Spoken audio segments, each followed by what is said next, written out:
Friends, welcome to crazy math मस्ती classes. आज हम इस वीडियो के माध्यम से पढ़ेंगे सेक्शन फार्मूला, विभाजन सूत्र, जो क्लास 10 का बहुत ही बेहतर फार्मूला है। और हम लोगों ने रट्टा मार लेते हैं कि सेक्शन फार्मूला विभाजन सूत्र क्या होता है, नहीं एक्स बराबर क्या होता है, वाई बराबर क्या होता है। तो हम लोगों ने बार बार पढ़ते हैं सेक्शन फार्मूला यानी विभाजन सूत्र एक्स बराबर नहीं m x two plus n x one plus m plus n. इस तरह से फिर y बराबर क्या होता है, हम लोगों ने पढ़ा है y बराबर m y two plus n y one बट्टा एम प्लस एन।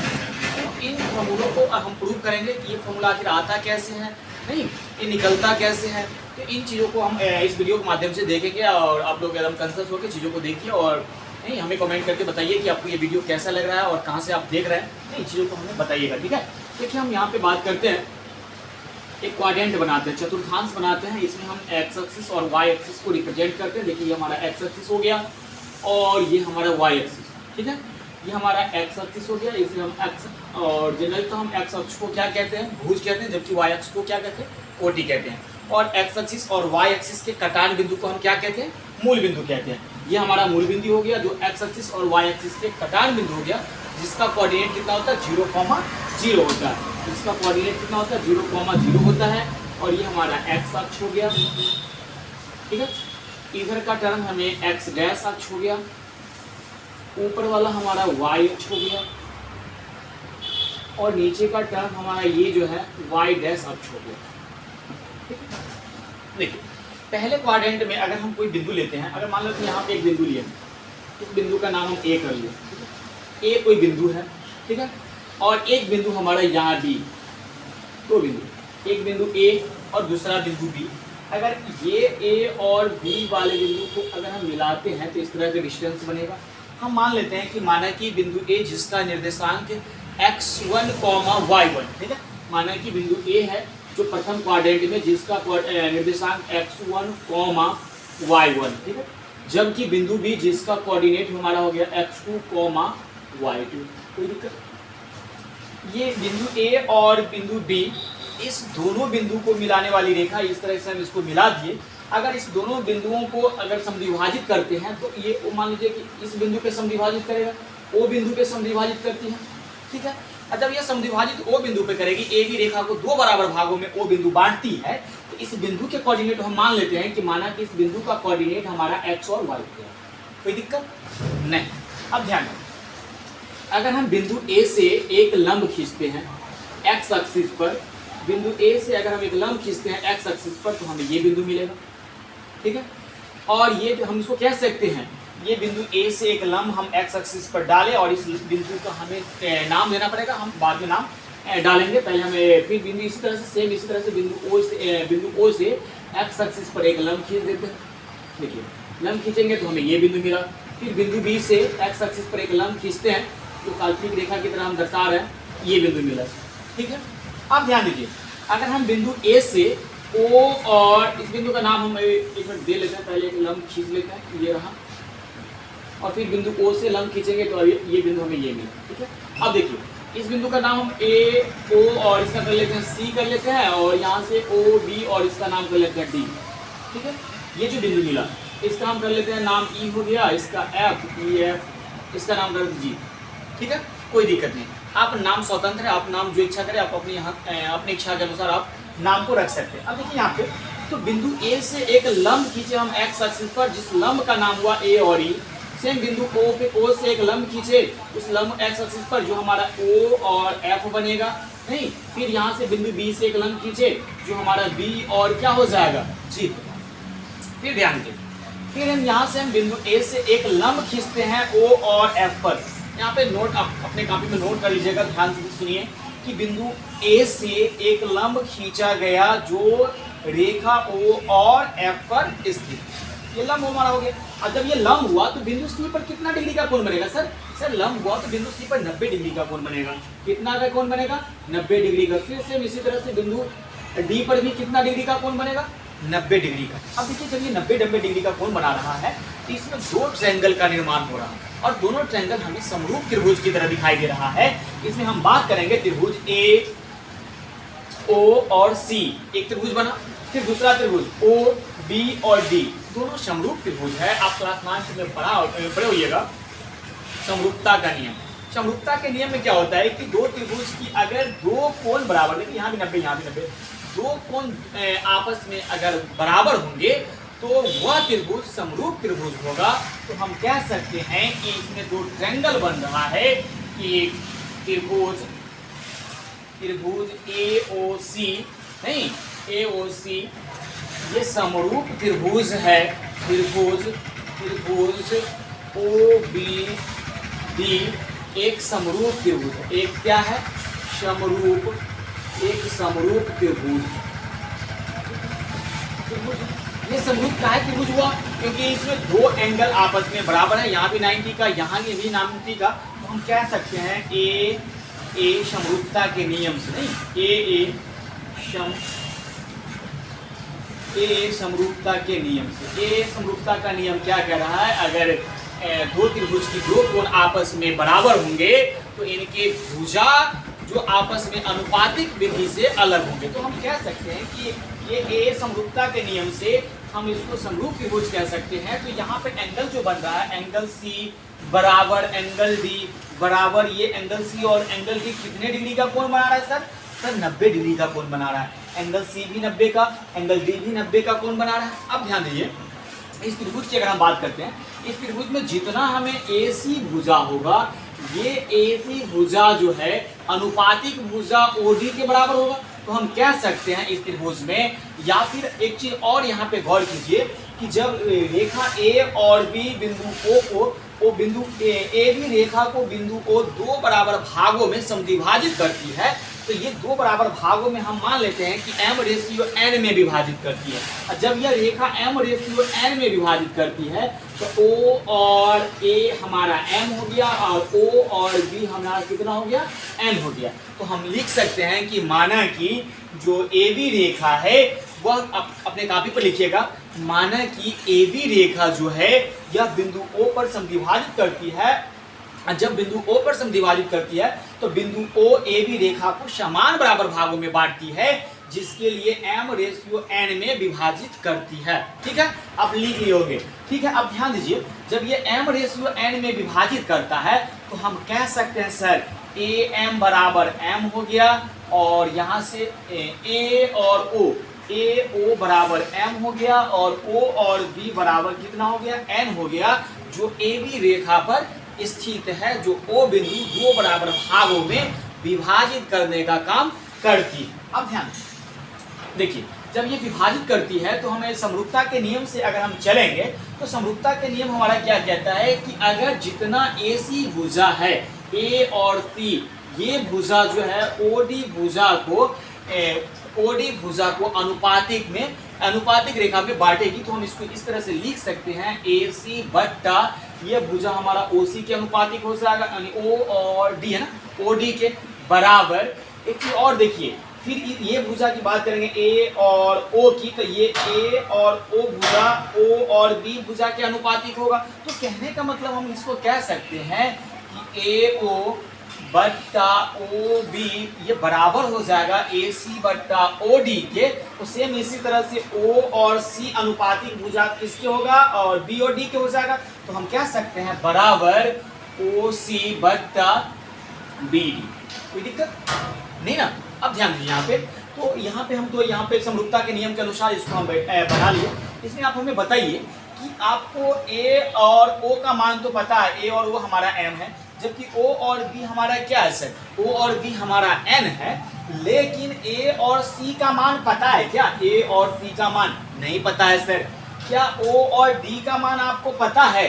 O और D का मान नहीं पता है सर। क्या आपको O और C का मान पता है क्या? O और C का मान नहीं पता है। फिर B और D का मान पता है क्या? नहीं पता है। तो इन वैल्यू को हम निकालेंगे। ये निकलेगा कैसे? कंसस होके देखिए आप। ठीक है, देखिए ध्यान से, हमें यहाँ पे दिखा, आप लोग यहाँ पे देखिए कि हमारा जो x1 है बिंदु A का कोऑर्डिनेट, ये कोऑर्डिनेट अगर हम यहाँ से यहाँ की दूरी की बात करते हैं, ये यहाँ से यहाँ तक की दूरी की बात करते हैं, तो ये दूरी क्या हमारा x1 होगा क्या?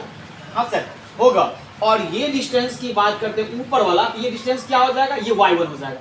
ऊपर वाला डिस्टेंस क्या हो जाएगा? ऊपर वाला y1 हो जाएगा। और ये डिस्टेंस हमारा क्या हो जाएगा? x1। ठीक है, अब ध्यान दीजिए, फिर अगर हम यहाँ से यहाँ के डिस्टेंस की बात करते हैं, टोटल यहाँ तक की डिस्टेंस, ये क्या है डिस्टेंस सर, x है। टोटल डिस्टेंस क्या है, x है, यहाँ से शुरू हुआ और यहाँ तक की डिस्टेंस हमारा x है। तो अगर हम टोटल डिस्टेंस में से x1 वाला डिस्टेंस को घटा लेते हैं तो क्या हमें AC डिस्टेंस नहीं आएगा, हाँ आ जाएगा।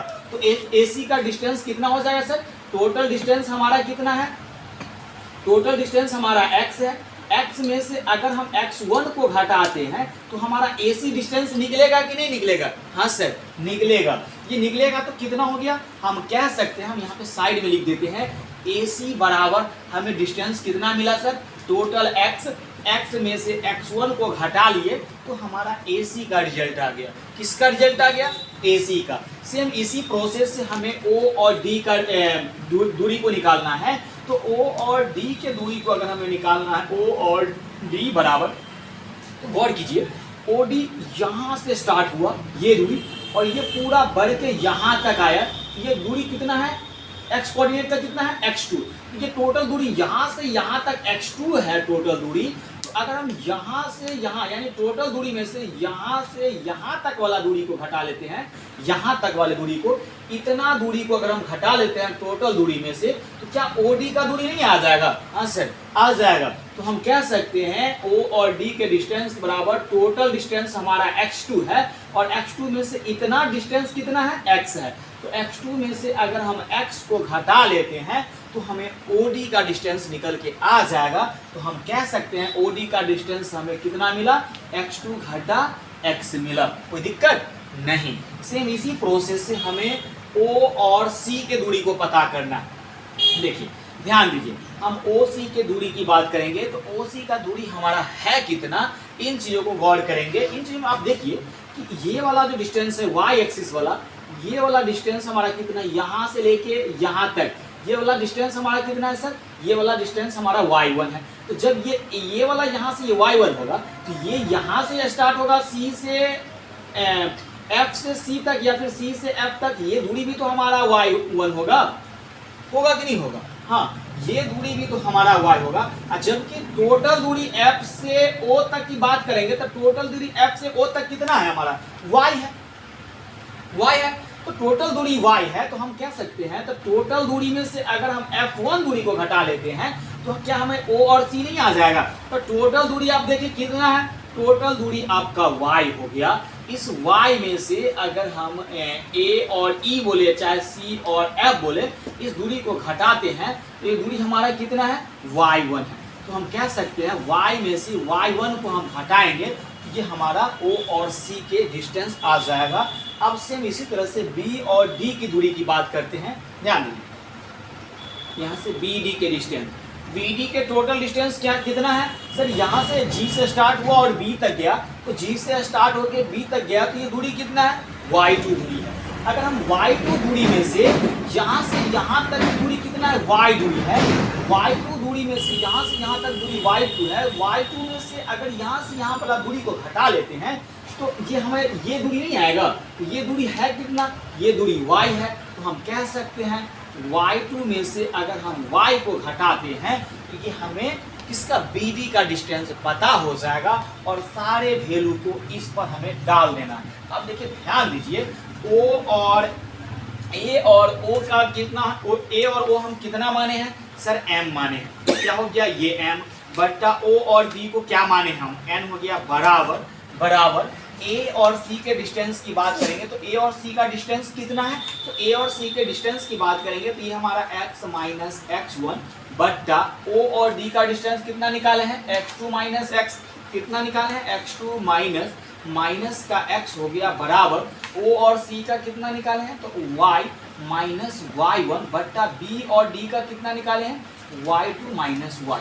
सारे वैल्यू को हम यहाँ पर पुट कर दिए और इन वैल्यूओं को हम बराबर अलग अलग सॉल्व करेंगे। कैसे सॉल्व होगा, देखिए एक चीज गौर कीजिए, ये m/n जो है एक बार इसके साथ भी है और m/n इसके साथ भी है, यानी x के साथ भी जाएगा और y के साथ भी जाएगा इस m बाई n को अगर हम अलग अलग करते हैं तो ये कैसे होगा, ध्यान दीजिए कि अगर हम ये m बाई n को अलग अलग करते हैं, इसको हम x के साथ जब अलग करेंगे तो x माइनस x1 बट्टा कितना है x2 माइनस x, ये इसके साथ अलग कर रहा है।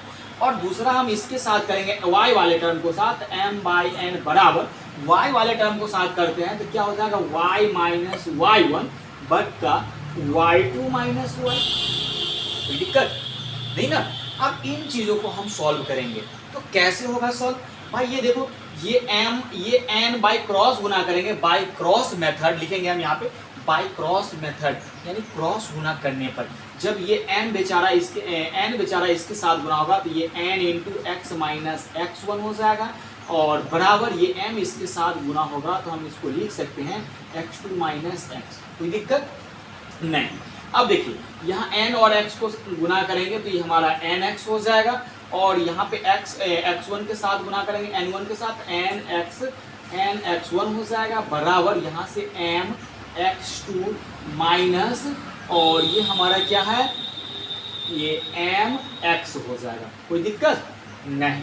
अब यहाँ पे ध्यान दो कि अगर हम यहाँ पे चीज़ों को हम यहाँ से इधर ले आते हैं, यहाँ पे x1 हो गया नहीं, या फिर इसको x वाले टर्म को हम उठा के इधर ले आते हैं तो यहाँ से हो जाएगा nx, ये माइनस mx है बराबर के उस पार से इस पार आएगा, ये प्लस mx होगा कि नहीं होगा, होगा ना, बराबर यहाँ से mx2 ये बराबर के इस पार है और ये माइनस में nx1 है, जब बराबर के दूसरे तरफ इसको हम ले जाएंगे तो ये संख्या हमें प्लस में आएगी तो इसको हम लिख सकते हैं प्लस nx1। हो गया, कोई दिक्कत नहीं सर, कोई दिक्कत नहीं है।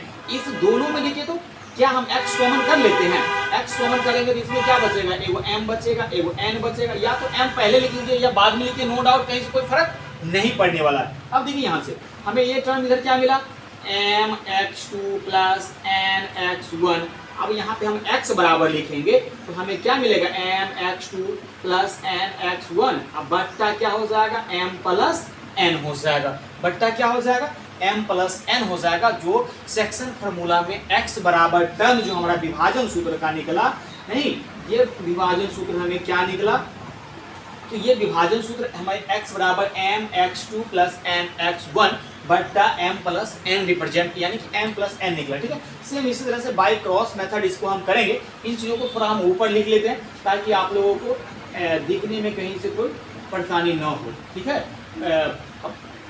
y माइनस y1 अब बताइएगा आपको साफ साफ दिखाई दे रहा है कि नहीं दिखाई दे रहा, एक बार कमेंट कीजिएगा आप लोग। y2 माइनस y है हमारा ये टर्म है। अब देखिए इसमें हम बाय क्रॉस मेथड करेंगे तो ये m इसके साथ जाके गुना होगा, m गुना किसके साथ होगा y2 माइनस y के साथ, जबकि n गुना किसके साथ होगा y माइनस y1 के साथ होगा। होगा कि नहीं होगा, हाँ सर होगा। जब ये गुना करेंगे my2 के साथ, ये हमारा my2 और यहाँ पे प्लस है यहाँ पे माइनस, तो प्लस गुने माइनस तो माइनस, यहाँ से my बनेगा, n को y के साथ गुना करेंगे ny बनेगा और माइनस के ny1 बनेगा। कोई दिक्कत नहीं सर, कोई दिक्कत नहीं है। तो दिक्कत नहीं है तो ध्यान दीजिए यहाँ पे, अगर हम यहाँ पे देखिए यहाँ पे my2 है my2 नहीं, और यहाँ पे ny1 यहाँ पे है, ये माइनस में, अगर इसको उठा के इधर लाते हैं तो ये प्लस में होगा कि नहीं, ny1 इधर प्लस में हो जाएगा बराबर, इधर क्या बचा ny और इधर माइनस में my है, जब इसको हम बराबर के दूसरे तरफ भेजेंगे ये बेचारा प्लस में हो जाएगा, इसको हम कह सकते हैं प्लस my। ठीक है, अब देखिए अब यहाँ पे देखिए ये हमें टर्म क्या मिला my2 प्लस ny1 बराबर, इस दोनों में से क्या कॉमन आएगा सर y कॉमन आएगा तो यहाँ पर कितना बचेगा m प्लस n बचेगा या फिर n प्लस m बचेगा, कोई फर्क नहीं पड़ने वाला है। अगर हम यहाँ पे y बराबर लिखते हैं तो y बराबर क्या हो जाएगा my2 प्लस ny1 बट्टा m प्लस n। देखिए सेक्शन फार्मूला में इस बिंदु जो हमारा O है, इस बिंदु O का कोऑर्डिनेट x और y के रूप में जो हमने माना है, जिसका मान क्या x बराबर क्या निकल के आया है mx2 प्लस nx1 बट्टा m प्लस n और y बराबर my2 प्लस ny1 बट्टा m प्लस n निकल के आया नहीं। तो इन्हीं फार्मूलाओं को हमने विभाजन सूत्र को बारीकी से रट्टा मार मार के याद कर रहे थे नहीं, और वे हमें कभी याद भी नहीं हो पा रहा था। आज इन फार्मूला को हम एक वीडियो बना दिए ताकि आप कभी भूले नहीं और ये फार्मूला आता कैसे है। तो हम उम्मीद करते हैं कि आप लोग सीख गए होंगे। अगर नहीं सीखे होंगे तो हमें आप कमेंट के माध्यम से बता सकते हैं, हम इस पर फिर से एक वीडियो बेहतर करके वीडियो लाएंगे। और हम आप लोगों से अपील करते हैं आप हमारे चैनल को क्रेजी मैथ मस्ती क्लासेस को अपने दोस्तों के साथ, अपने साथियों के साथ, अपने भाई के साथ, अपने बहन के साथ शेयर कीजिए ताकि 2026 में एग्जाम देने वाले जितने भी आपके साथी हैं, हमारा जो दोस्त हैं, छोटे भाई बहन हैं, उनके तक ये वीडियो पहुँचे ताकि हमारा एक टारगेट है कि जो टारगेट का जो ऑब्जेक्टिव का बुक है, ये टारगेट ऑब्जेक्टिव 2026 का इन बुक के सारे चैप्टर के ऑब्जेक्टिव एक एक क्वेश्चन हम इस वीडियो के माध्यम से, इस चैनल के माध्यम से आप तक पहुंचाएं ताकि आप बेहतर से बेहतर अंक बोर्ड एग्जाम में हासिल कर पाए। नमस्ते, ठीक है, धन्यवाद।